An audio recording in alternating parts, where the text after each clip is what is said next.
আরে রাজু, আজ থেকে আমরা এই ঘরে থাকবো।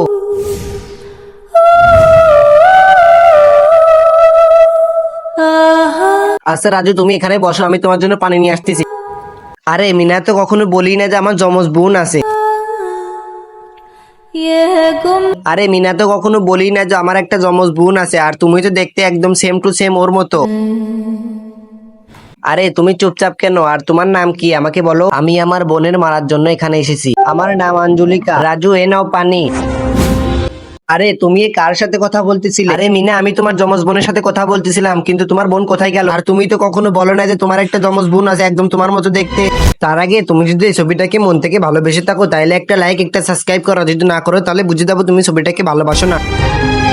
আরে রাজু কিভাবে জানলো যে আমার একটা যমজ বোন আছে? আর আমি তো ওকে অনেক আগেই মেরে ফেলেছি, আর ওর সামনে কিভাবে আলো আমার বোন? এত কি ভাবতেছো? আরে কই না, তো কিছু ভাবতেছি না তো। আরে আমার তো কোনো বোন নাই, তুমি মনে হয় একটু বেশি হাঁপিয়ে গেছো। তুমি একটু বসো, আমি তোমার জন্য খাবার বানিয়ে নিয়ে আসছি। পার্ট 2 দেখতে হলে ভিডিওটি লাইক করে চ্যানেলটি সাবস্ক্রাইব করো।